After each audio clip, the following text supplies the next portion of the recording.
So, what did you think? Oh, you only watched the main card, which is fine. We only talk about the main anyway. Yeah. But yeah, should we start with the crazy event of Herman and Rodriguez that cost me my accumulator? So, yeah, I meant to ask you. So when you say accumulator, I'm assuming that's what I would call a parlay. Is that so? I bet on the entire fight card. And if so it's one bet. Hits, yeah, then you get the you get it. Yeah, it's a tremendous amount of money. I normally put 50p on it, also 50 cents, whatever. So, and it normally gets to like 200 pounds in the UK. So I put 50p and it's 200 pounds. So it's a ridiculous amount. And I think I've only got the whole 12 fights normally right like twice in my life. Every single one. I'm surprised that you've even gotten it one time, to be honest. Yeah, but I never bet on those ones. So I was like, from now on, I'm bound to hit it one time. I always put 50p on. And that was the one fight. I got all the prelims right. I got all the main card right, except I bet Mike Rodriguez. And that cost me like £300 for 50p. You must have been so pissed. Yeah, I was a bit annoyed because he didn't win in the end. Like, it was a fuck up. Which I was like, okay, the fuck up's a fuck up. Chris Tognoni, he's a really good ref, so I didn't want to slag him off too bad. This is the first mistake I've seen him do in months, and he's been on every single card with Herb and Mark Smith as well, Mark Goddard and Mark Smith. Mm-hmm. But this is the first mistake I've seen him make. He didn't see the shot. That's the first thing. He didn't see a groin shot. There's no way he could have, because that's not a groin shot then. So Herman's play acting is Oscar worthy. He milks it. I do not blame Herman at all. I really don't, because he knows he's fucked in this fight. He was about to get his ass whooped. He was about to be stopped. I thought Chris Tognoni was going to stop the fight because he said to Mike, time. Right. And time was like, the fuck you mean time? This is... Right. He's done. And that shocked the shit out of me. And then goes on to obviously get Kimura. That's just... God. Beautiful submission. Yeah, amazing submission. Like, he had it, like, he was going to break his arm, like, without a doubt. Yeah. He kept going. I'm pretty sure his arm's fucked. It's going to be a little fucked from that. Yeah, he had it real good. Yeah. And it was funny because you could hear, like, Bisping was like, yeah, it'd be crazy if he got him in a submission here. And, like, all of a sudden he started setting it up a little bit. And they were like, oh, my God, I think he's got that in. Yeah. And he kind of, like, turned on his back or whatever and just applied all the pressure. Yeah, you rolled over, to just absolutely break the shoulder.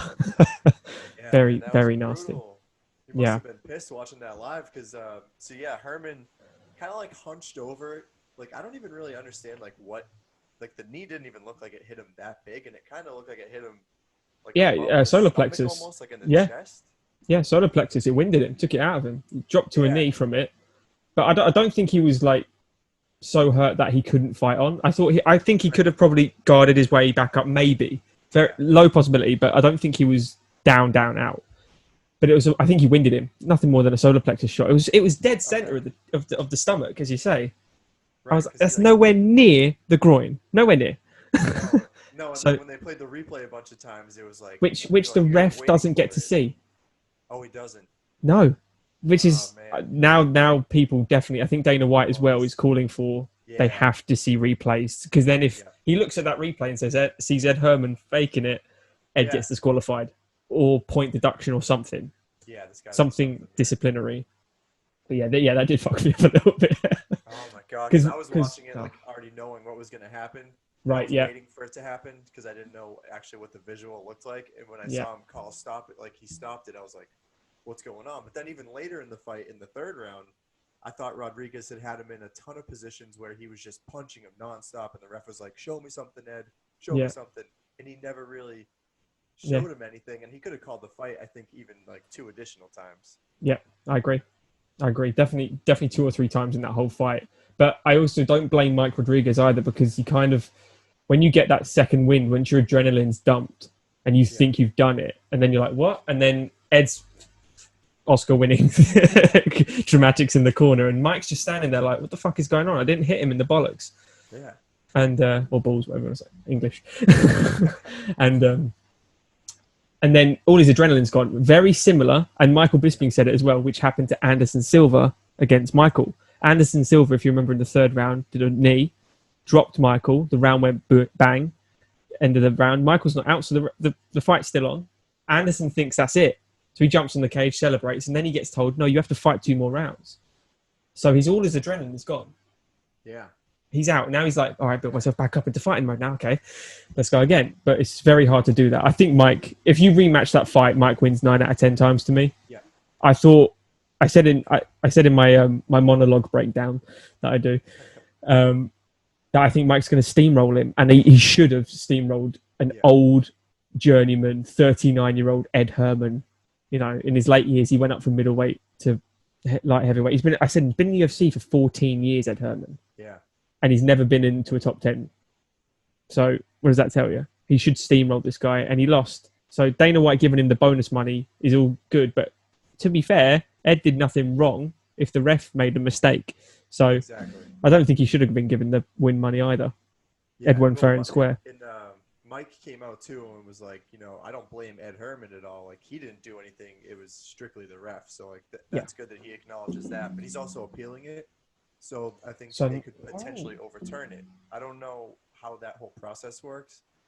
That'd be with the commission, and the commission would be like, it's a ref mistake. You can't. Yeah. That's what it is. Yeah, happens. Just redo it. It won't be a no contest. Yeah. That'll stay on as a win for Ed Herman. He legit submitted him. You can't just say, "Oh, no contest. You didn't Kimura the guy." Pretend like that part didn't happen in the fight. Like, exactly. You can't go back in time and say that. You can't punish Ed Herman for not a mistake that wasn't his. Right. He did the unsportsmanlike motion. Unfortunately. I feel bad for Mike too. He's like a Boston guy from the area, and Joe Lozon's like in his corner. Oh, of course. Yeah, I remember you saying. Yes, he is. Yeah. So this would have been a 2-fight win streak. And he would have been looking pretty good. He just fought back in August. 4 months ago. Yeah, a couple of weeks ago. With that elbow. Yeah, exactly. That's it. Yeah. So it would have been 2 huge TKO wins. He's going to get some momentum. Now Ed Herman gets the win, and that really doesn't do anything for him because he's already out the door. Yeah, he's on his last legs, unfortunately. Ed's never going to be anything other than just. Yeah, I think I say in my last thing that in the last show that he's just there because he hasn't retired. Like Diego Sanchez, he's not there to get into the top 10. He's not there to prove a point. He's just there because he hasn't hung up the gloves. Nothing more. And he's he's just got a contract. That's it. Yeah, he's got nothing to do. He's just like, I'll fight whoever. It doesn't matter what's going on. I could use the money too. But he looked tough as hell. Yeah, to be fair to him, he's hard to finish, isn't he? Some huge shots there. Yeah. So, yeah. I don't know. Now, this is the first card, by the way, like the one this week, that I haven't done extensive research in because I know everyone so well. Yeah. So it's so good, finally. Does it feel good? Yes, it does. It feels really good. But I want to ask you one more thing about last week's card as well. And if you've got any other points. Did you think Angela Hill won or Waterson won? Who did you score it for?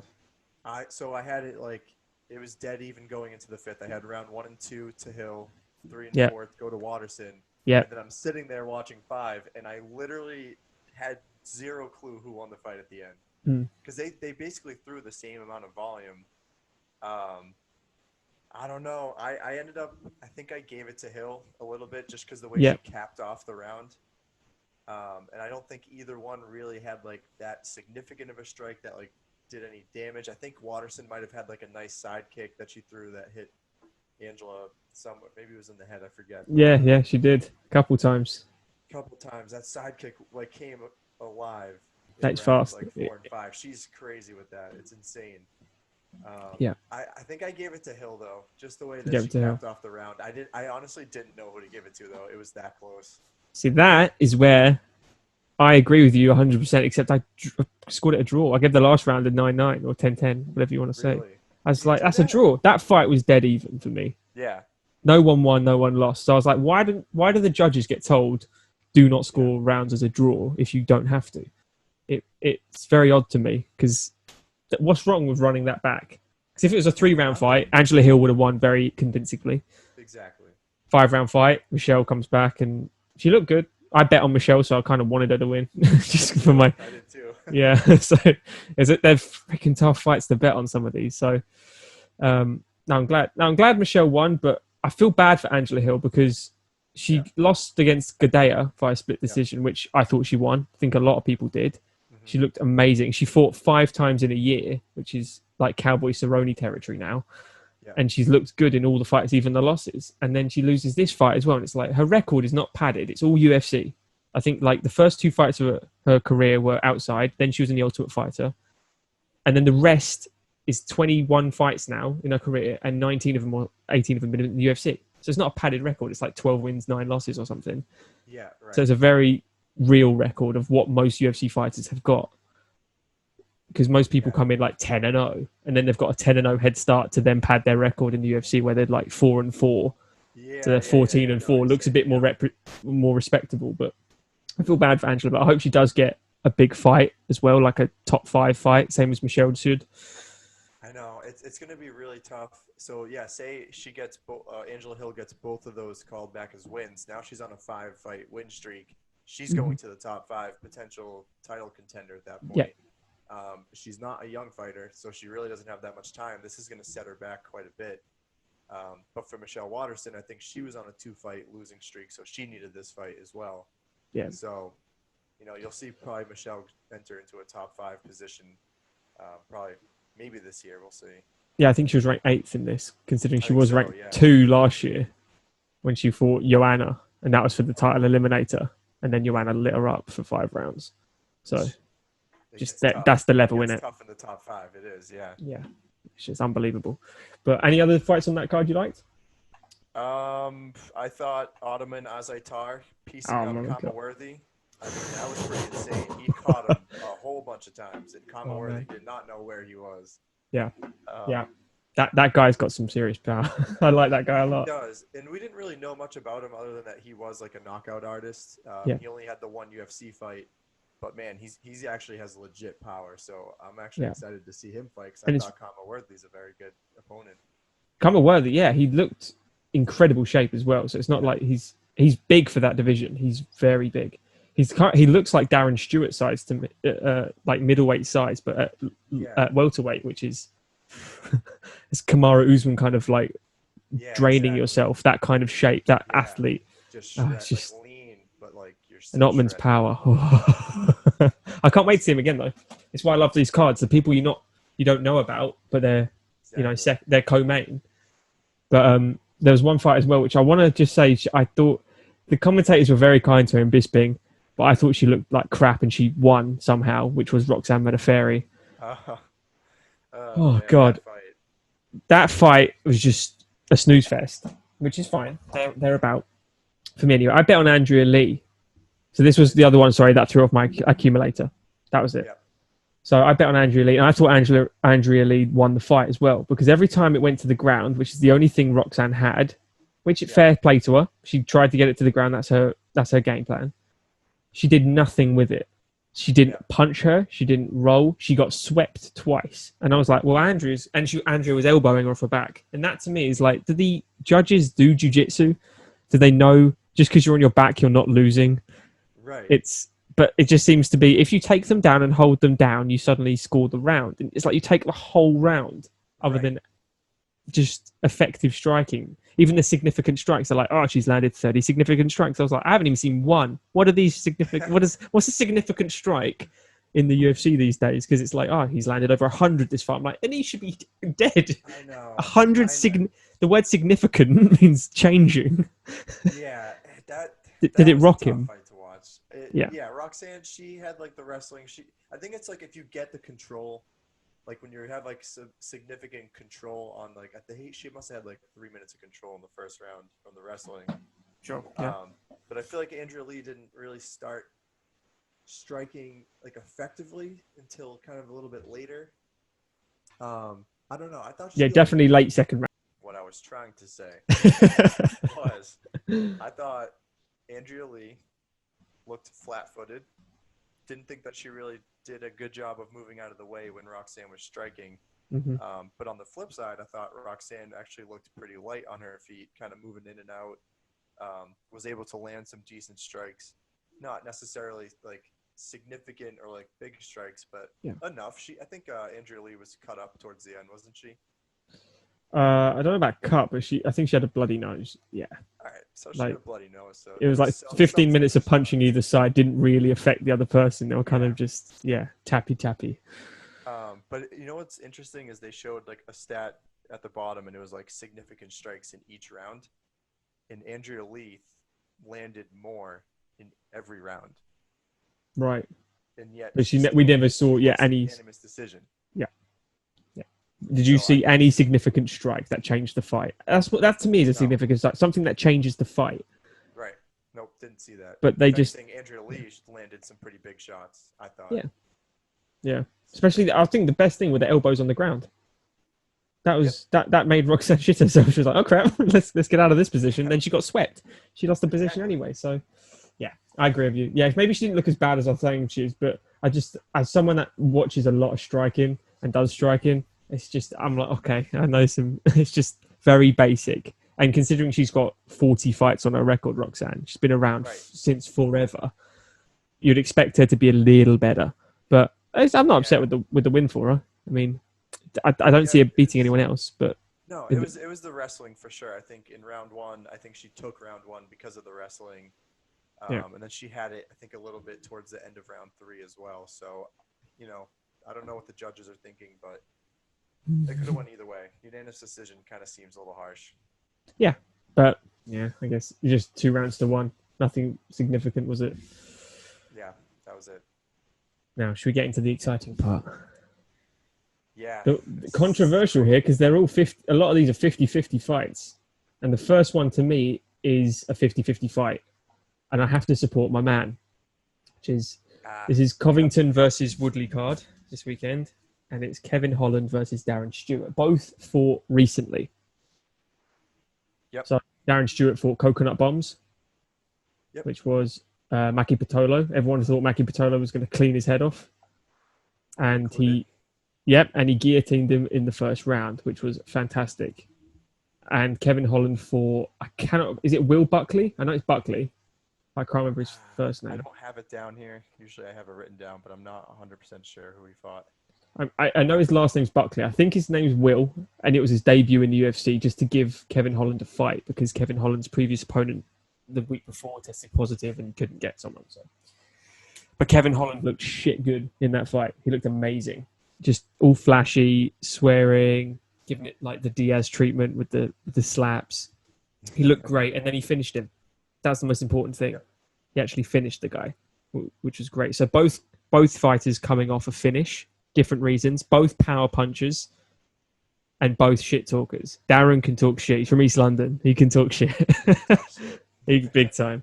Yeah, you best believe it. I don't think he's as good as Kevin, but he can definitely do it.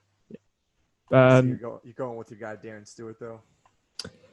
It's tricky. It's tricky. I believe in Stewart. I believe on his day, Stewart can beat a lot of these top 15 fighters. He needs to prove a lot more to me because he kind of, not to me, but he kind of beats 1 or 2 people he shouldn't. You're like, bloody hell, Darren, that was very impressive. And then they give him someone not even a giant jump ahead, just ahead. And he falls short. And then he falls short to someone down here. And then he drops even further back.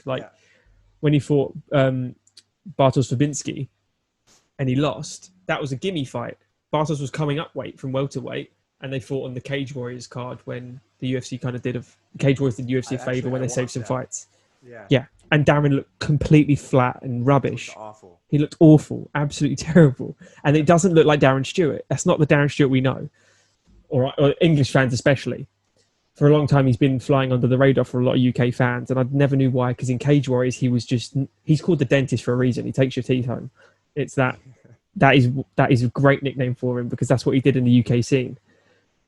Coming into the UFC, he's kind of been one on, one off, and it's never. He needs to make that run now. And Kevin Holland is a name that can really give him that push because Maki Pitolo was known from the Contender Series. People liked him, and you've seen how good he is when he's followed up that fight the other week where he got lit up for 3 rounds. Yeah. I can't remember the fella's name. You talked about it on your podcast. Was it Impa Kasanganai? That's it. That was it. Yeah. And he just kind of toyed with him for 3 rounds and looked fresh, but he couldn't knock him out after all the kettlebells thrown in his face. So it just shows how tough he is, and Darren dealt with him in 3 minutes. So what do you think about Kevin Holland, Darren, personally? Yeah, so I thought it was interesting when you bring up the Cage Warriors fight, because I remember watching that back in, I think it was like in March, like, peak quarantine and coronavirus. So he was probably just looking to stay active and fight. Exactly that. And nothing was going on. So I was watching it and I was like, oh, Darren Stewart going into Cage Warriors. He's a UFC guy. He's going to smoke him. Yeah. And he looks so bad that I think, was that just when he fought Patolo, was that just his most recent fight, and then it was the Cage Warriors one right before that? Was that his only fight after? Yes. Right. Babinski was, as you say, fight. March, just when quarantine started, which is why the UFC kind of went all ropey. Yeah. Yeah, so he fought March. I was like, wow, he looks really bad. I actually watched him fight back in September 2019 when he fought the stocky wrestler guy who was on the Weidman Reyes card. Duran Win, I believe it was. Oh, okay, yeah. And he barely squeaked that win out. I actually thought that he had lost that fight. So Me going too. into the Patolo, exactly. So yeah, going into the Patolo fight, I was very low on Darren Stewart, and then all of a sudden he comes out and has that finish, and I was like, okay, maybe he's a little bit better than I think he is. Yeah. But I'm also a big Kevin Holland believer too. He's a young fighter. He's only 27. He has a 7-inch reach advantage in this fight. Yeah, that's the thing that I'm staring at. Huge. And he's just a very tricky fighter. He's got 6 submission wins. He also has 9 TKO/KOs on his record, so he can get it done pretty much one way or the other. He can do it all. Yeah. And the size advantage, I think, is going to be pretty huge. So I'm going to go with Kevin Holland on this one. I have it going to decision. I don't think he's going to finish Stewart, but I don't know. Yeah. I'm still not a huge believer in Stewart just yet, so I'm going with Holland because he's dangerous. Yeah, that's what worries me. His finish rate is exceptional. Yeah. Kevin Holland, it is very good, and it's just he just hasn't had the marquee fight for him. But I'm glad it's on the main card as well, because Stewart normally gets pushed to the prelims. So a lot of UK, not to slate on UK, but a lot of British fighters do in general, because there's just not many of us. Nathaniel Wood, last time he fought, he's got 4 wins in the UFC. He just fought John Dodson, and then the next fight, he's the curtain jerker. He's the guy that opened the early prelims on Fight Pass. And I was like, hang on a second, no. You want to promote Nathaniel Wood? You want to get him as like the top prelim or the first on the main? It's like, but I guess, yeah. They're like, oh, have we gone too far on Nathaniel? But then he smokes Cutelaba. But not Cutelaba, the other guy. Another Ukabababa. One of those names. There's too many Mexican names. Yes. I it's a head and heart thing for me. I have to back Darren because I am English and I live 20 minutes away from him. And I've trained with him. So guys, you gotta. I mean, this. Let me see if you can see this. What's that one? This is the Cartel. I see. Cartel shirt. You know the New England Cartel, of course. I do. Alvin Cater, Rob Font. But yeah. If any of those guys fight, I have to take them no matter what. You know what I mean? Yeah. Yeah, exactly that. I don't blame you there. Yeah, it's a head and heart, because I think if Darren wins by decision, that's a really good result. Any win. I think if Kevin wins by decision, it's not a good result personally. I think he needs to finish Darren to prove a point. Yeah. Darren is tough as fuck, but I can see Darren if he's got the Fabinski mindset. It's good. It's not going to be great. He needs to really. Was Eric Spicely when he fought Eric Spicely? He backed him up into the cage control, flatlined him with an overhand right, absolutely decked him to the ground, one punch, Jimmy Manoa style, very Jimmy Manoa-esque. They fight very similar, and I think he could if he gets inside, if he finds a way inside that giant reach, he's got a chance. But I don't think it's going to be anywhere on the ground. It's going to be a kickboxing fight. This one. Yeah, I think so. And it's just this is a UFC Fight Night, but it still has the big headliner, so a lot of people will be watching. A lot of eyes are on this main card. So the winner of this fight should get, around the top 15 in the division. Yeah. Or start fighting, more serious fighters, because Holland, I believe. Another guy ranked over. I think he's got 4 wins in a row, I believe. It's close. And they've both fought recently, so I like that they're both turning around quickly as well. That's nice. Yeah, love seeing that. But I'm scared for Darren because I know how good Kevin. Holland's good. He's dangerous. That's going to be a tough fight for him. It really is. Yeah, it's going to be a good reach advantage. That's brutal. That's what I mean, though. It's a good match. That's a 50-50 to me. Yeah. I mean, I'm pretty sure Holland's favourite by quite a while, by quite an amount, rather. Yeah, he definitely is. He might be like at least a 2-1 favorite, if I'm not mistaken. Right. Who's next? We got Mackenzie Dern, who is... I hope she doesn't miss weight again. Because it has her weight on the UFC website, by the way, is 123 pounds. Oh, she better not be. 123, though. So she's not quite straw weight. And she's not... she's too fat for flyweight or whatever it is. She's a big straw weight. You know, like... she's I don't know. It's going to be tough. She's got a lot of junk in the trunk, that Brazilian. Yes. And she's a jiu-jitsu master, though. She's just... Unbelievable. Absolutely dynamite on the ground. Her credentials are just... the list is longer than I am tall at 6 foot. So it's ridiculous. But they've matched her with Randa Markos, who's the definition of a journeyman in women's MMA. I think her biggest win, Markos, is over Angela Hill when she armbarred her. Yep. I can't think of anyone else she's beaten that's that significant. Whereas, I think, what's her record? 10-9 or 8? 10-9-1. That's not okay. It's not. It's like Roxanne, you know. It's just it's like exactly. It's about 500. Exactly. She's just fighting because she likes to fight. Almost. She hasn't got that the passion and the what am I trying to think of? What's the word I'm trying to think of? Other than the word skill, it's just like natural talent is the word I'm thinking of. The talent. Yeah. Whereas Mackenzie is talented on the ground. The way she thinks on the ground is. I don't know how she sees it. It's almost like Brian Ortega on the ground.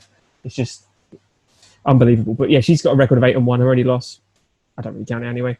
She got a bit cocky. That I can't remember who that was to, but she got clipped and finished. To Amanda Ribas, which is a tough fight.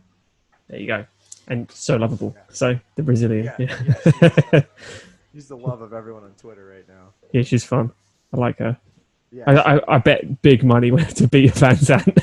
That was a good fight from. That was silly people betting on Van Zandt. It's like you have no idea. No, it was so. Wasn't she like an unbelievable? Yeah, you would. I earned very little money from it. Yeah, it was pennies, but guaranteed money. It was guaranteed money. Van Zandt's never going to win it. You can fight 20 times, she loses 20 times. There's some fights you just have to bet. I'll take out another mortgage on my flat. Do you say flat over there, or is it It's apartment, isn't it? Apartment. Yeah. So flat over here. It's a bit boring. People say that both. Yeah, I've heard apartment here, but it's less common. Yeah. Bit boring. The flat. If you go as a flat. Doesn't sound as good or glamorous. No. But yeah, I don't know. I don't really need to talk about this one that much, do you? It's just going to be Mackenzie trying to pull Randa Markos to the ground. Nothing more. That's it. She's not going to strike with her. She's just going to grab her to the ground. They're both good on the ground, but Mackenzie's the world above. No, that was the thing. I was like, okay, Randa Markos has some submission wins on her record, but you're just comparing her to someone who's probably the best submission. The best female on the ground. Female and even in just UFC in general, she's unbelievable. Yep. If her and Valentina were on the mat together, Mackenzie Dern would beat her. That is how good she is. But the thing is, she needs to get it there. If she's got good takedowns, like she's been off for a while, she's had a baby since she's I saw like that. Yeah. That's insane to me. Like a week after she had the baby, she had abs back, and I was like, this isn't fair. Like, that should be like that. I'm like doing crunches every day. Like, I don't get abs. You got one after a baby. I need to have a baby. That's what it is. I need to defy science. But yeah, I'm going. I think bet the house on Mackenzie Dern on this. Bet the house. Anyone betting on the other lady's a brave person. Yeah, it's. Do you have her by submission or I have first round submission. Any submission. She's just gonna go right for it and just steamroll through. Boom, quick. Yeah. I don't think she's gonna. I think Mackenzie Dern's smart enough to stick with what she's good at. Yeah. Right, let's not strike. That failed last time I tried to strike. Because a lot of jiu-jitsu practitioners, Crone Gracie, one of them, fell in love with striking. She had a kickboxing fight with Cub Swanson. What are you doing? What are you doing? Yeah, do you know what I mean? It was stupid. It was stupid. When he fought Alex Caceres, he just grabbed him on the back and choked him unconscious. So that's stick with what you're good at. Damian Maia's learned that over the years when he started striking with people. Damian Maia, yeah, exactly. You can't name a better jiu-jitsu guy than Damian. So it's yeah, I think Mackenzie's not stupid. She's got a good corner team, so she'll go in, just take it to the ground and pull guard, however you can get it, just get it. Yeah, nice and easy, innit? But it's just like, if you're Markos, like, you just know it's coming. Can you stop it? It's just like, can you stop it? And then can Mackenzie strike if she needs to then set up the takedown? Which, that could always be trouble for her. I don't know, because Markos can wrestle. If she can maintain control but not put herself in a tough position submission-wise.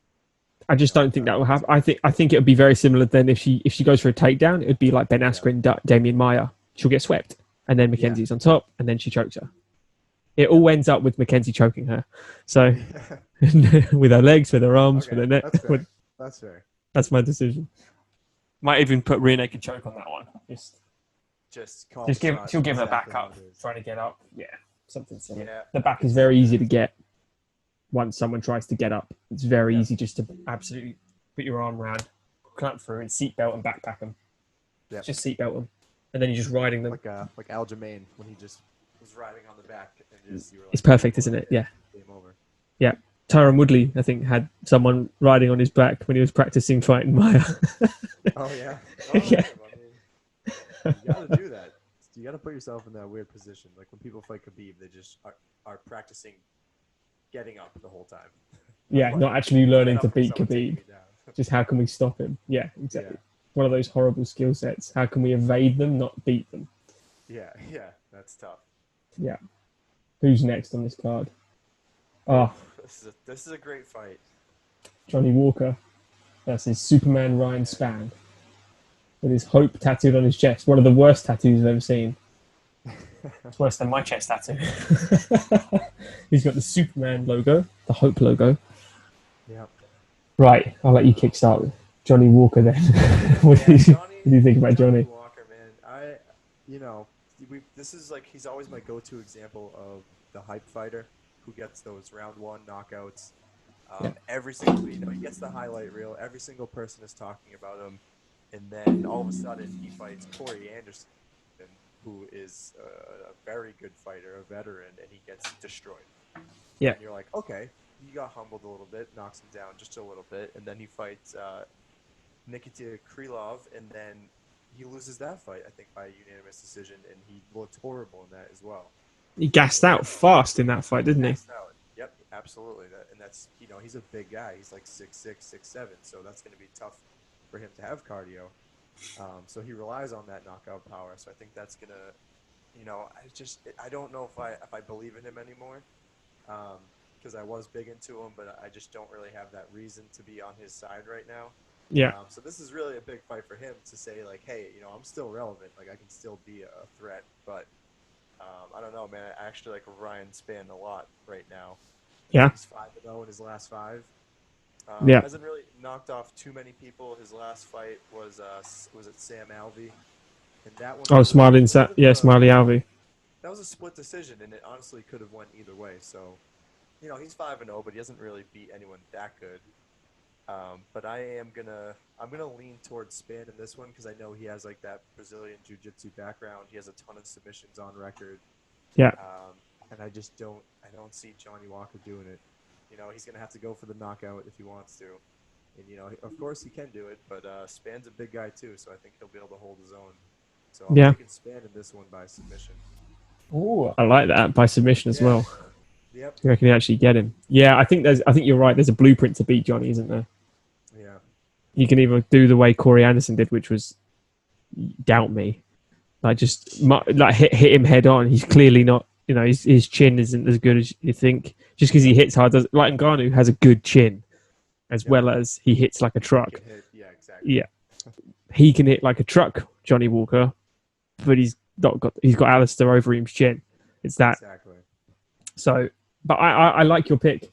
I like Spann in this as well. I'm gonna, just to be different, say Johnny Walker, by like crazy backflip cartwheel knockout, whatever he does. Yep, gets right back into it, throws a Just, ridiculous high. I hope so, because I like him. I think he was. Yeah. I think he's fun and he's different for the division. I don't think Spann's anything special. He's just a good fighter. Nothing. Right. Nothing. No, you don't like. Oh, Spann's on the card. No one's saying that. Yeah, exactly. But it could be that. But you do Johnny Walker because of their knockouts. You are like, oh, Johnny Walker. You know him, even if he's lost to Nikita Krylov.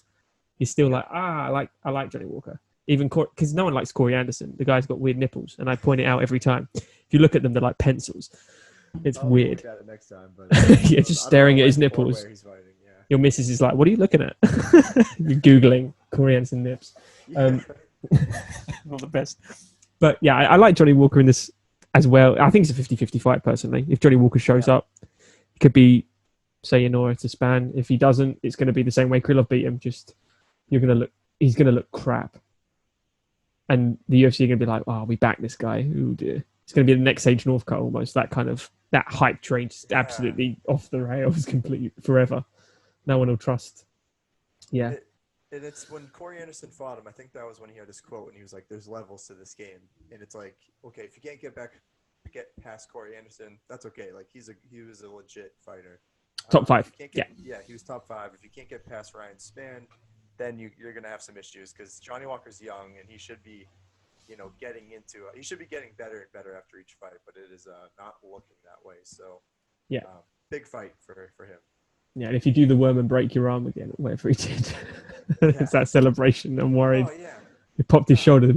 Super athletic. Like, he guy does crazy stuff. But then when that happened, I was like, oh, maybe that was the downfall of him. Yeah, that was dumb. Yeah, it was. Oh, God. All right. Okay. I think this should be the main event, personally, the next one. Just based, you want to talk about hype trains. This is the ultimate hype train right now. It is on my YouTube channel, I have a few successful videos. And by successful, I mean I have not a lot of subscribers at all, not a lot of following, so I rely on my search engine and social media. This video nearly has 1,000 views, which I'm very happy with, and it's all about Khamzat Chimaev. People love him. Exactly. Yep. So this is against Gerald Meerschaert, the second apparently double book fight ever. I do not know the first, but I was listening to Dan Hardy's podcast and he said it's actually the second, but he didn't say who. But it is the second time this has happened. First, to my recollection, anyway. I don't know who. A lot of people probably think this is the first, but it's still such a special thing that they've double booked him. They're backing this guy so much. Oh, the disrespect though. And that's the thing. That's the thing. Will that bring out the best in Gerald? Gerald, to me, again, is like a Spann. Yes, I agree. Not to say horrible things like, oh, maybe Gerald could do this. You would never say that before about Gerald. He's just like, oh, Gerald Meerschaert's on the card, decent card. Nothing like, oh, Gerald Meerschaert's going to make a run. No one's said that for as long as he's been in the UFC. It's been a long time. But I do feel his second fight, obviously, is against Maia. That's the fight he wanted. They said, we're going to give you Gerald. And he is tailor-made as a warm-up for Maia. He is a tough motherfucker, and he's good on the ground. Yep. Perfect. That is your perfect basic model of Damian Maia. Damian Maia is also tough as fuck, but he's elite on the ground. Yep. Khamzat Chimaev just got his blue belt in jiu-jitsu, by the way. Just. Blue belt. I do like it. So it just shows blue belts are killers. I've been a 4-stripe white belt for a long time. I'll get it. Where's blue in the spectrum? White, blue. Oh, so he's like... But in jiu-jitsu, in Brazilian jiu-jitsu, you don't just get given a blue... Like in karate, you could train for 3 months and get your next belt. Yeah. In jiu-jitsu, we don't care who you are, whatever. You earn this shit, and it could take years. I've been 4 years I've been doing it. I ain't got one. So it's, it goes white, blue, purple, brown, black. There's only 5 belts. So it's nice and easy to remember. It's not like karate where there's 15 and you do it in a year. But but that just shows that his sambo wrestling style was the controlling factor in the John Phillips fight and the Reece McKee fight. Yeah. So he fought John Phillips, who, if you stand and trade with him, he will knock your head off. Back in the day, do you want to know what John Phillips' nickname was in the UK? The White Mike Tyson. Oh, I don't know if he goes by that anymore, but that was his nickname. Definitely not anymore. Yeah, PC world now. Yeah. But and he fought Reece McKee, Reece McKee is a technical striker. He's a good ground game, but he's not elite. He's a striker, and that's why, obviously, he landed 0 shots against 0. I think That he is took 2 in the other fight. and they were hits from behind like this while he was getting choked. Yeah, exactly. So, but yeah, what's your take on Gerald being disrespected? First off, Oh man, it's just, you know what? It's actually because he's such a veteran fighter. I don't think it's really gonna, affect him that much. I think it's actually gonna help him out. Yeah. It's gonna provide him with the extra motivation because a guy like that who's, in his 30s has a ton of fights on his record. Like you said, I don't think he's gonna make a run anytime soon. This is kind of like his time to shine. Chimaev is not a bigger name outside of maybe Conor McGregor. So if you are the one that stops him, that's going to shoot your stock up a ton. So I think this is actually a good thing. It's going to provide motivation, and it gives him like a bigger purpose in this fight. So disrespectful, 100%. But I don't think it just disrespects him. It kind of disrespects everyone in the UFC because, everyone's probably like, what makes this guy so special? He's only had 2 UFC fights. It's insane. Yeah. And he's 8 overall. 8 fights. Yeah, and he's now, if he fights and beats Maia, who's a top 10 ranked fighter, that's the fastest fast track in probably the history of the UFC. Yeah. You do not, if you beat Maia, there are no easy fights forever now. No. That's it. You are in the dog pit. That's what happened to Darren Stewart. He beat Cowboy Cerrone, and then that was it. He was in the deep end forever. The next fight was Stephen Thompson. The next fight was Tyron Woodley. Yeah. Then he goes to middleweight. Oh no, then he fights Jorge, sorry. Then he goes to middleweight. So these are not easy fights forever now. He was fighting not pick'em fights, but his level. And then suddenly deep end, you got to learn quick. So yeah, what's interesting too is this fight is happening at 185 at middleweight. Yes. Two divisions. He's just bouncing around in between divisions, but like at least against Meerschaert, he's not going to have like a huge size advantage. They're both, I think, about like the same height. Obviously, he's a big welterweight. He's a regular middleweight, right? That kind of size. He's a 2-division fighter. Yes. He's fighting at 185. Gerald Meerschaert has some size. He's not going to have that complete advantage over these 170 fighters who he just ragdolls. So I think that's going to play a factor in it too.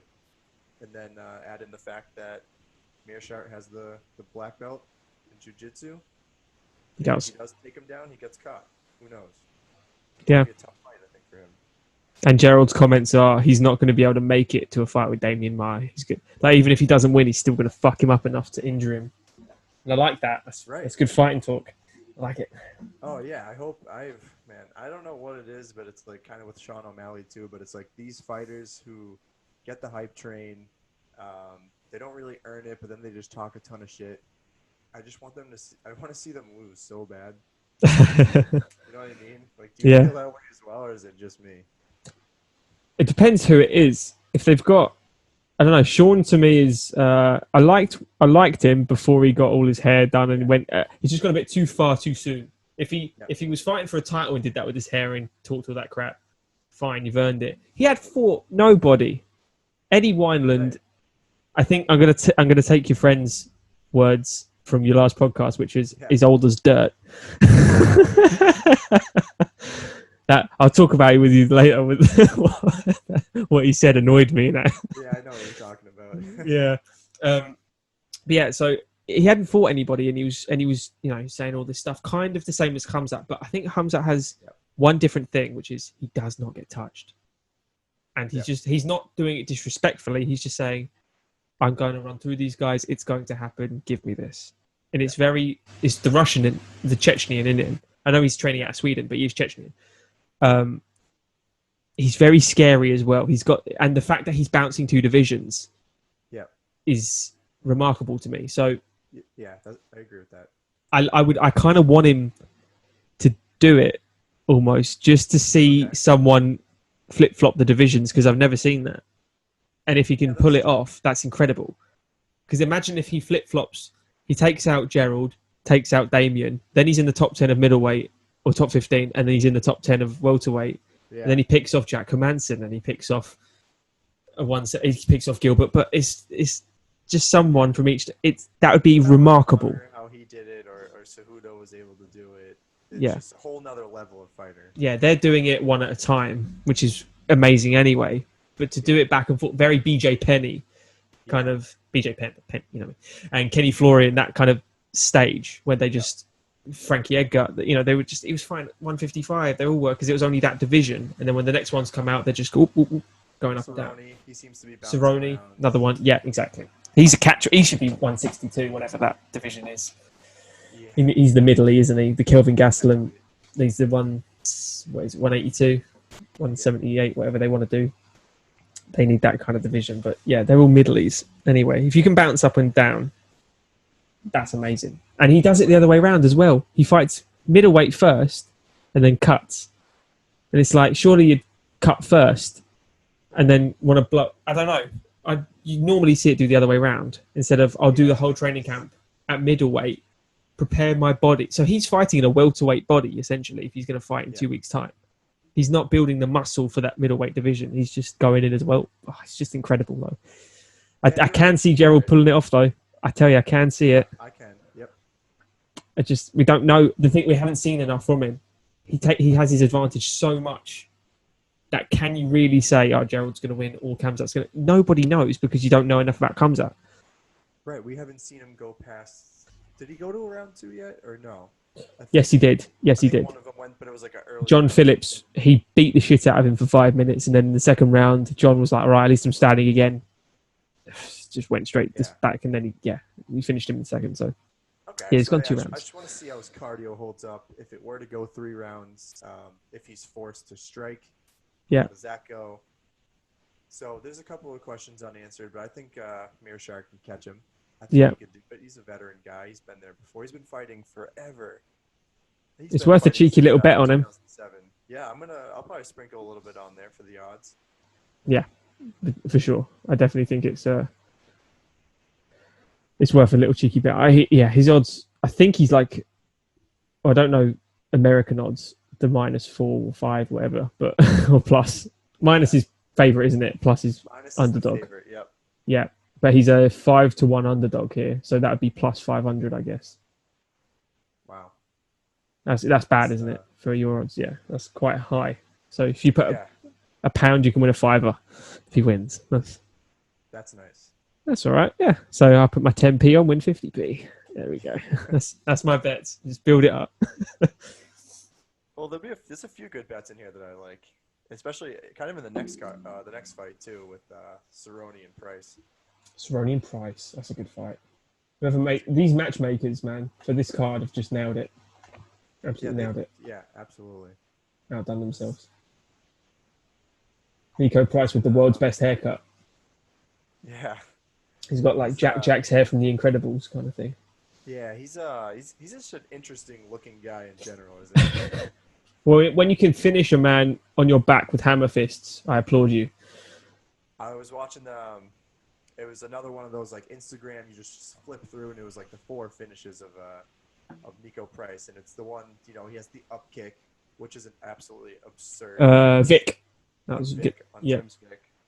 But then when he had I think it was Randy Brown, who's a tough fighter. Yeah. And he's just sitting on his back, just like hammering away, and he just goes out, and I was like, is he unbelievable? Is he lucky, or is it just he's just making the best of his situation? I think it's that. I think he's just he's in a bad spot. All right, let's see what I can do here. Nothing's a bad spot almost. Like it's incredible. I love Niko Price. He's mental. He's a mental man. Obviously, I'm sure you watched his fight against Vicente Luque. Of course. Which was just an absolute war. Yeah. Absolute war. And Definition. he was going to keep going in that fight, too, but he just literally couldn't see. Yeah, exactly that. All cut up, swelling. Shows again how good Vicente Luque is. Exactly. Man, love him. Oh, yeah, I know. We're such big fanboys of Vicente. Yeah. Just like, Vicente's on it. Getting all giddy. I love him. But I don't know, man. I feel like obviously everyone loves Donald Cerrone. He's been around forever. He's a huge fan favorite, but he's been on such a downslide in his last 10 fights even. Yeah.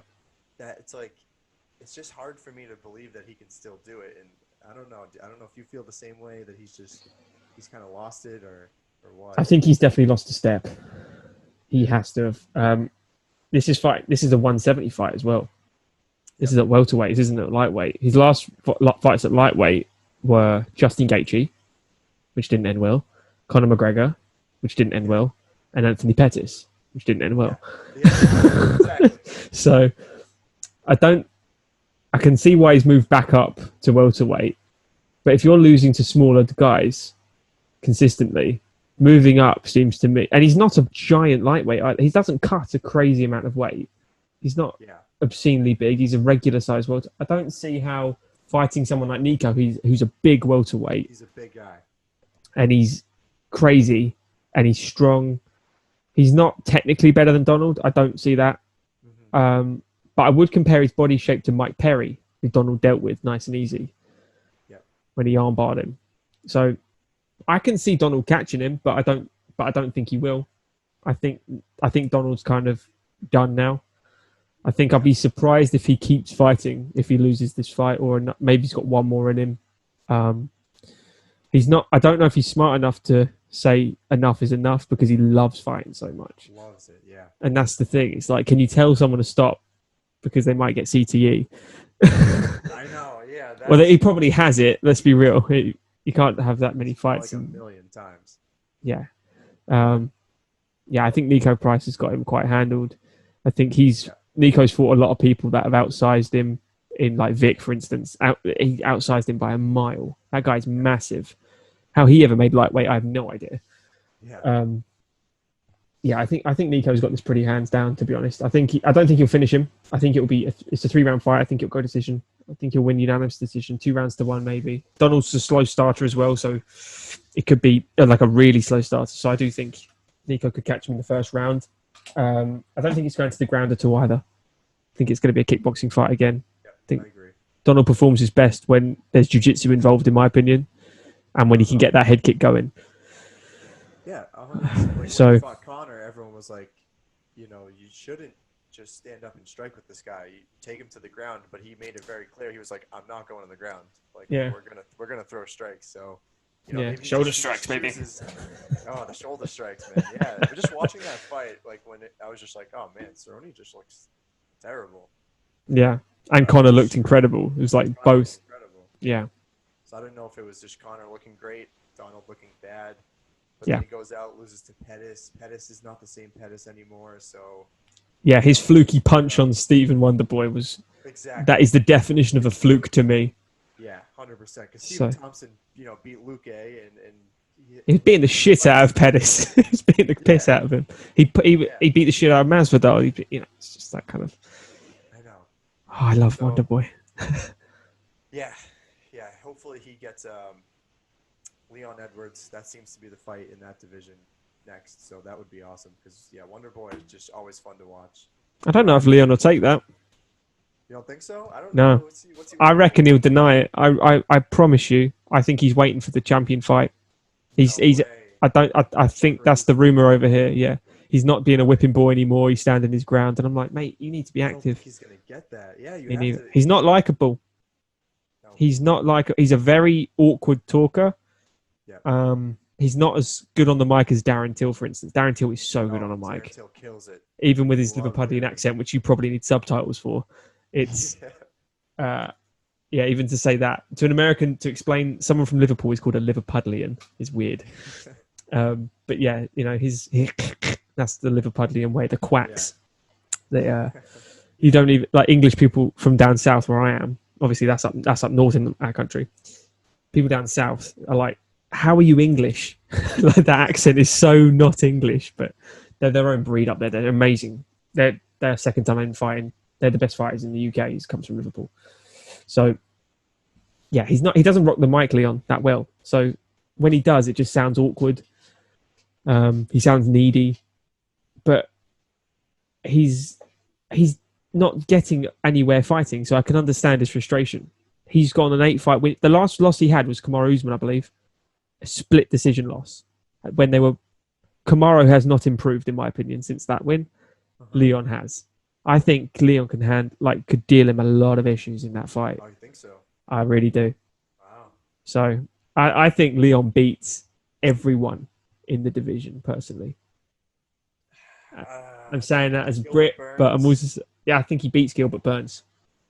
I think he's very similar to Gilbert Burns. He's just not as good on the ground. But the way he dealt with Gunnar Nelson, who is so good on the ground, other than being mounted for the last 10 seconds of a round, he was holding Gunnar down and beating him up. And I was like, well, that just shows how good he is in defensive jiu-jitsu and defensive wrestling, because the Brits aren't known for wrestling at all. There's only one British fighter that is known for wrestling, and that's Brad Pickett. So I think Leon handles Gilbert Burns quite comfortably, to be honest. Wow, I think he would definitely handle Masvidal. I don't think he'd have Yeah. any issues Oh, man, there. I want to see that fight. Just as I'm a big Masvidal fan, but I'm a better Leon fan. Oh, I want him to beat Masvidal up. I want to see that. Oh, really? I'd be rooting for Masvidal on that one. I'm sorry. No, that's good. But, that was the fight that should have happened to begin with, too. That was garbage that he took Nate Diaz over Edwards. Is that actually pen to paper now? Because that's not a BMF move, man. No. That is not what you do. Dude, you want the money fight, or do you want a proper fight? Diaz. It wasn't even a close fight. How are you going to give him another rematch? He was winning 4 rounds to 0, and he nearly finished him 3 times. Yeah. It wasn't competitive at all. No. So, yeah, that was the fight that should have happened and probably won't happen. Yeah. Sad, isn't it? They've got the narrative right there. The narrative, everything was lined up. We talked about it in our other podcast, but that was like the perfect fight. Everything made sense. Makes me so unhappy. And Leon wants it as well. The good thing is he called him out on it. So everyone is aware now. As soon as it got announced, he tweeted at him or whatever he was doing. He was just like, that's bullshit. You're running away. Yeah. I do have one fight. I'll talk to you after we've done this card then, when we do the newsy bit, but I say one fight that could get Leon's attention afterwards. I know what you might say, but we'll get to it after. Yeah. So who are you picking for Cowboy and Niko then? I'm going Niko. Yeah, I'm going Niko too, just for the reasons that I was saying, where it's like Cerrone's just seems like he's such on the decline that I have no reason to pick him. And meanwhile, Niko Price, he goes to war. He's a knockout artist. He's just going to be a tricky person to handle, especially in that division with his size. So I have him winning by TKO. Okay. TKO, nice. So yep. It's the decline of Cerrone now, sadly, isn't it? Yeah, it stinks because obviously he's a big fan favorite. Love the guy, super awesome, super cool. But I think his time has come against the elites, at least. You know what I mean? Yeah, he could still, if he wants to fight, he could still maybe intro debuts and. Yeah. But then they're just fighting him for a name almost. Does he want to be that guy? Probably. Probably. It happens to a lot of these guys. At some point, you become that guy. Like Robbie Lawler, he's getting there as well. Yeah. It's just tough to see it because you watch these fighters forever, but that's why we got the new ones coming in. Exactly, like Khamzat. Yeah. Khamzat v Donald. There's the next one. Final fight on the card. 50-50 fight according to my Instagram poll. I had quite a lot of votes on it, 50-50. I didn't think it'd be 50-50, but I think that's just because people hate him. I love him, but it's Colby Covington and Tyron Woodley. Yep. I have Colby winning quite convincingly. Yep. I don't see how Tyron... The closest comparison I have to Tyron is Robbie Lawler, in that they have one-shot knockout power, they have cardio, but they're a patient fighter now. Tyron loads up and he explodes, and he just launches the attack like he did with Darren Till. Darren was stalking him for a whole round. They went a whole round. He didn't throw a punch. He was like, no, don't need to throw a punch. You can have that round. Darren won the first round because of jabbing, basically it. Second round, he's learnt the timing of Darren, explodes one shot, knocks him to the ground, and then it's just a barrage of strikes on the ground, finishes him. Same with Stephen Thompson. Same thing happened in that first fight, which I scored for Woodley, to be fair to him. I didn't score it as a draw. I scored it for Woodley. In the first one, yeah. The first one, yes. Yeah, the first one. So I don't see how Tyron can do anything that Colby hasn't seen by Robbie or by Kamaru. Yep. And I had that 2-2 into the fifth against Kamaru. Some people had it 3-1 Kamaru, but I did score the second. Yeah. Yeah, that one was a little all over, but I think I had it 2-2. Yeah, it was no matter what, it was freaking competitive. Yeah. No, I don't know if many people thought Colby was going to be that good. We were like that night. He's the fucking real deal. He's next level. He's the next champion basically if he gets through. Yeah. I don't see how Tyron's going to do anything. I think if Colby can keep that pace on him and avoid that one power shot, there's not much he has to offer that Colby can't deal with, in my opinion. They both have wrestling. I don't know if it's going to negate the wrestling of Colby, because Tyron is a good wrestler as well. Mm-hmm. But I don't see how he's going to do anything that he hasn't seen unless he lands that one shot. Because Tyron has more power than Kamaru. I'm not shy in saying that. Yeah, 100%.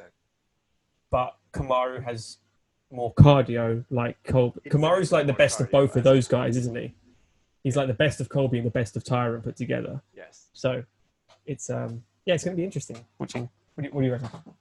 Yeah, this is I hate to compare Woodley to the previous fight with Cerrone, but it's just like when we watch Woodley fight in his past few fights, what have we seen?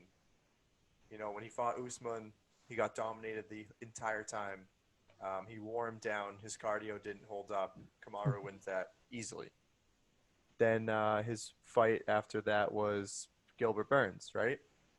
So kind of the same exact thing. Like, you expect him to kind of bounce back a little bit, but he just didn't show us anything.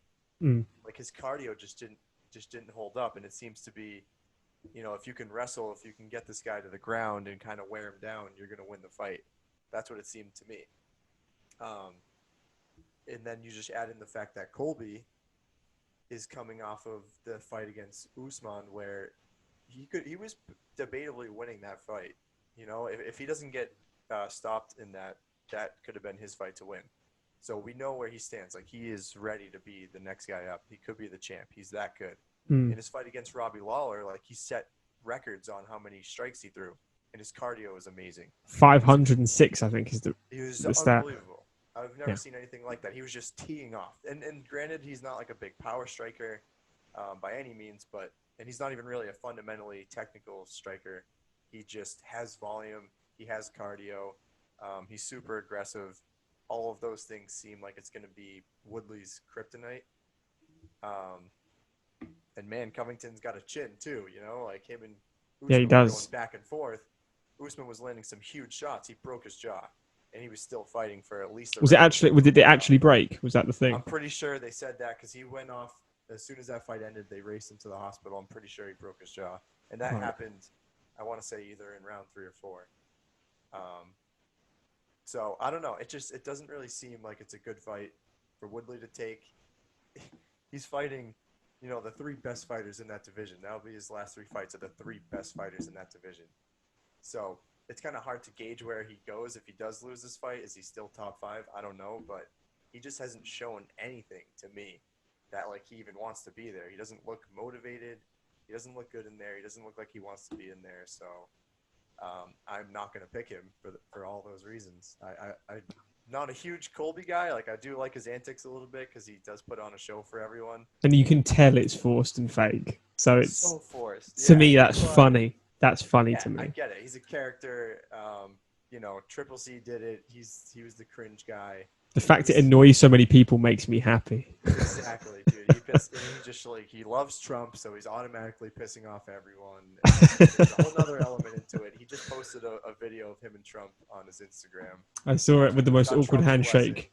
Yeah. Yeah, he tried to kiss his hand. Like, and Trump just kind of pulled it away and was like, "Yeah, don't touch me." Yeah, especially with COVID going on, don't do that. Yeah. So Covington gets it done by decision. Yeah. Yeah, I don't see him finishing, Tyron.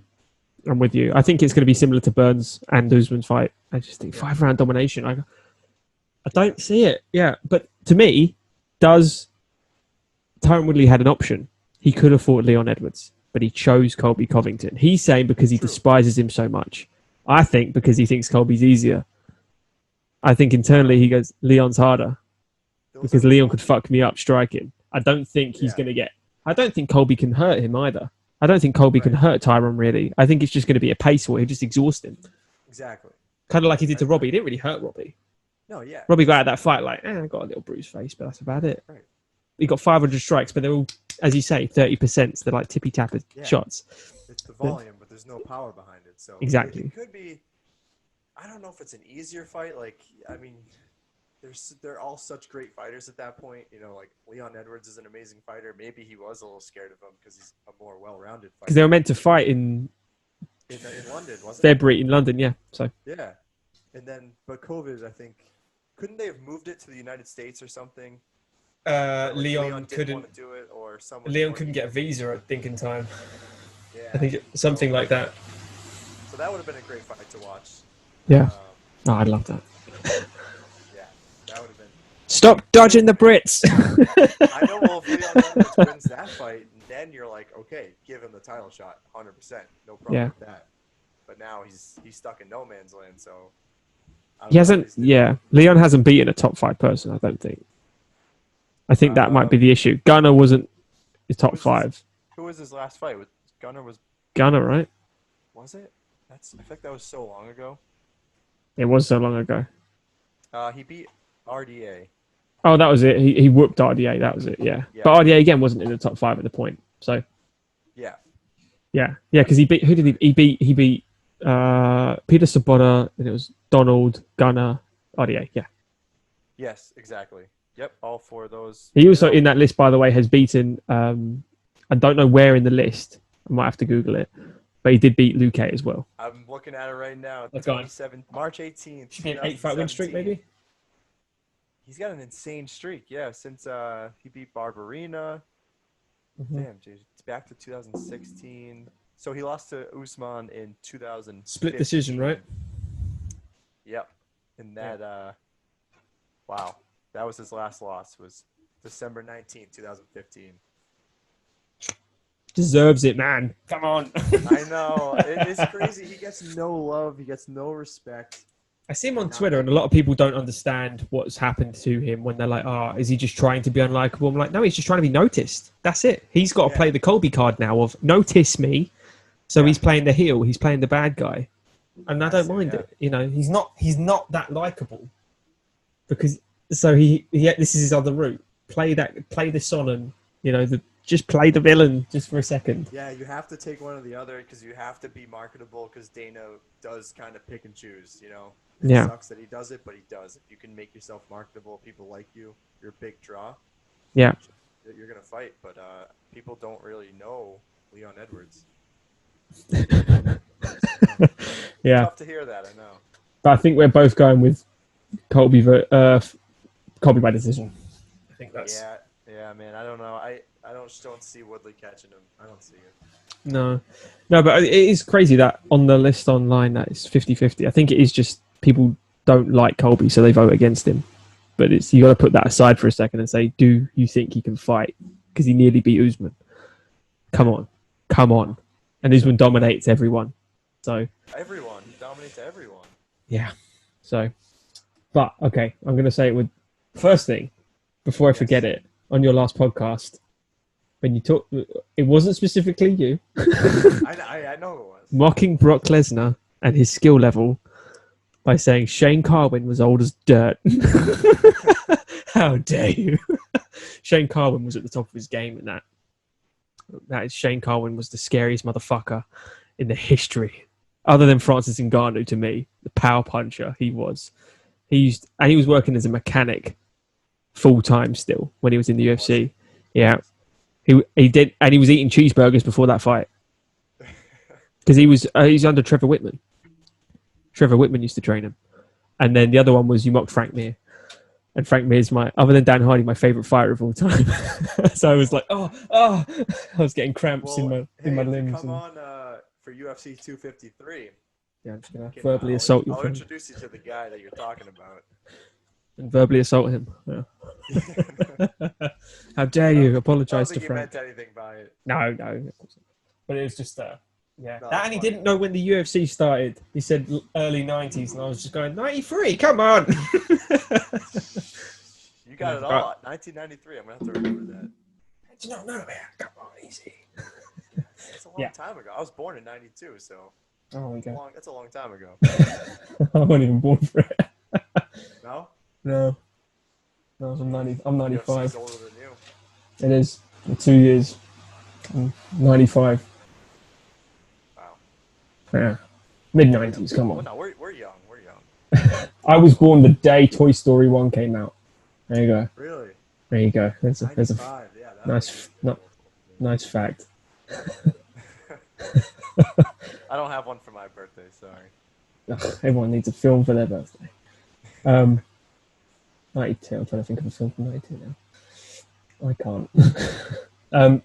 What was the other news I was going to say? Oh, yes. So someone that Leon Edwards can fight, you're probably onto me then, would be for a name. If he's not going to fight someone for a title, but he wants a name, take the Jorge approach and go fight Nick. I knew you were going to say that. Yeah, I don't think that would be a good fight for Nick, but no, definitely not. It'd be a horrific fight for Nick. He would get battered, bruised, and taken back to his locker room, saying, "Why did you come back?" Yeah, well, it's like, why is he coming back? Does he really want to go for the title shot? I mean, he's 37 now. Like, he's pretty damn old. And I made a whole video about it. He hasn't won a fight in 9 years. 9 years. 9 years. Silva, he lost to him in. That was 5 years ago. Yeah, 2015. Yeah. And that was not a competitive fight. They both did nothing.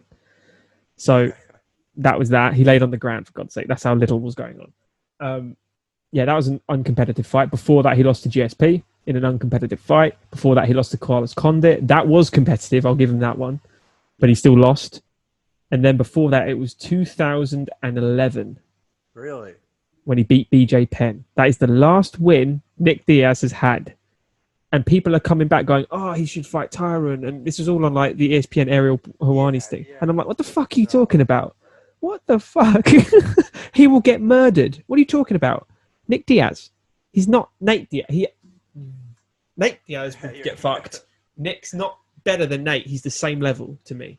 Right. He was competitive in Strikeforce back in 2008 to 2010. Right. You know, when he fought Paul Daly and people like that.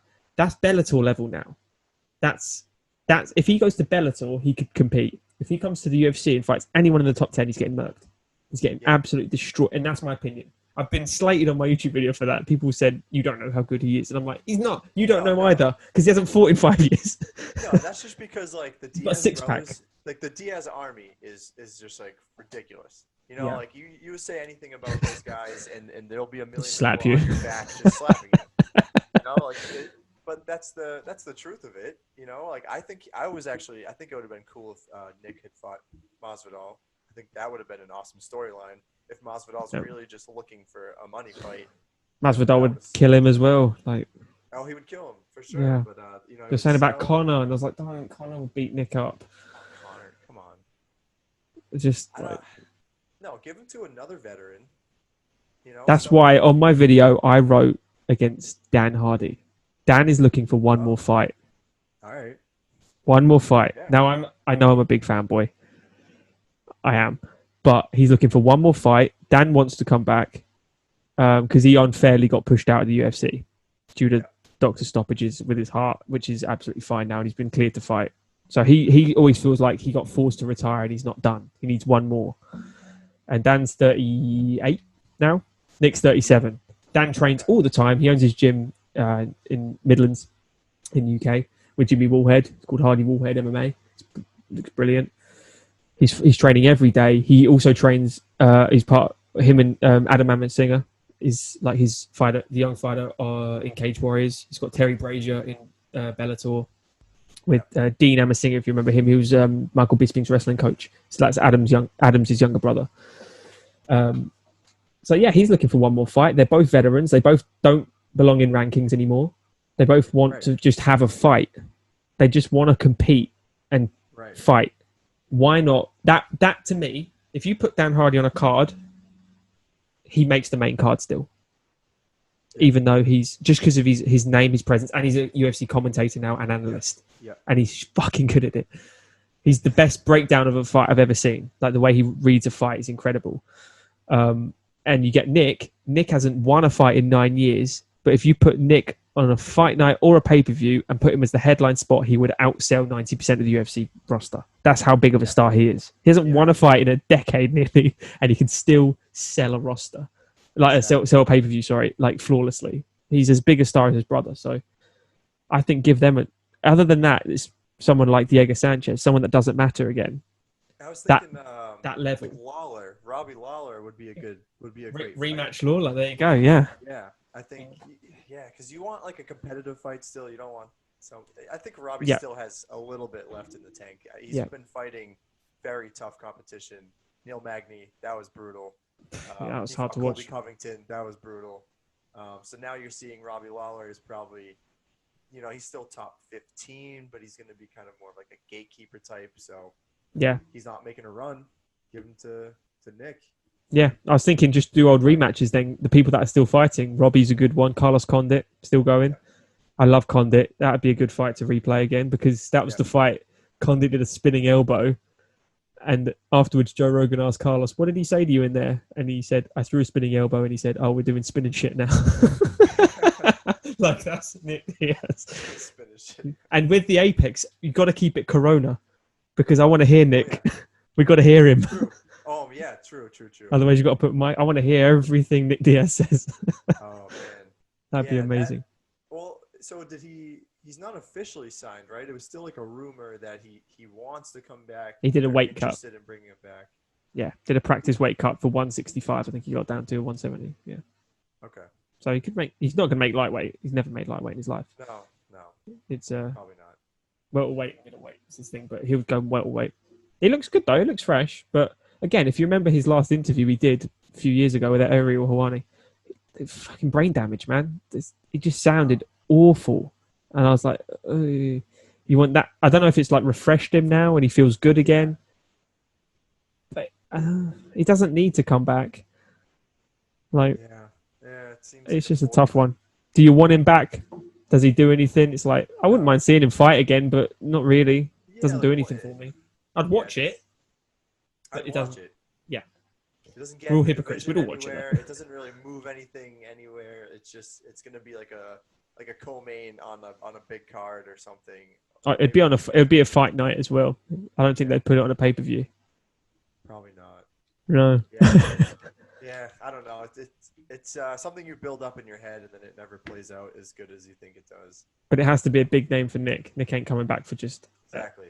It's got to get paid. So I'm trying to petition Dan Hardy versus Nick Diaz, but it's not going to work. Maybe Nate versus Nick. That would probably never happen in a million years, but that'd be awesome. Yeah, they're just slapping each other. Yeah. In a jiu-jitsu heel hook competition. Yeah. Oh, man. Is there any more news that I've missed?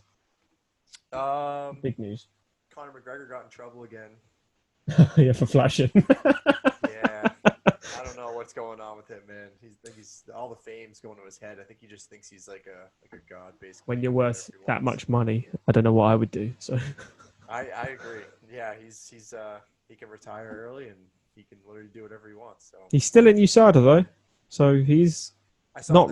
He's retired, but he's not retired. So yep. No, he'll come back. He'll fight again someday. I don't know, man. I'm kind of done with. Me and my buddy always talk about this. Every time Conor does something outside the octagon, I'm like, fuck him. You know, it is what it is. I'm not really interested in him. I liked him fighting. And you're like, screw him. He can't be a nice bloke. The amount of crap he's, hit an old man in a bar and all the stuff. But this is all the stuff we've seen. You're getting arrested for this. You threw a dolly at a bus over some petty thing it's just get over it. Yeah. So he's obviously got a screw loose. But then when it rolls around and he starts talking again on camera and he's about to fight and it's fight week, I'm just like, and suddenly everyone so good on camera. It's just so you just fall for him again. And intriguing. You're just like, we need this. Like the UFC needs this guy. And you're fighting Cowboy, which was a gimme fight. Cowboy, fight. Absolute gimme. So and we're all just like, I wonder what's gonna happen. It's like, well, clear it's gonna happen. And then you know he's gonna KO him. Like he's still that good. Like he really is. If he came back and really dedicated himself, I have no. I think he beats everybody except Khabib. Yeah, I know. That's the problem. That's the problem because that's what everyone wants him to fight. Either you go Diaz again. Oh, mate, I want to see him fight Tony Ferguson and Justin Gaethje. I think he beats the shit out of Tony Ferguson. Poirier would be great. Rematch against Poirier would be fantastic. Yep. I think he would whoop Poirier. I think he would whoop Ferguson, and I think he would whoop Gaethje because they all leave the chin in the air, and he's a precision striker. Yeah.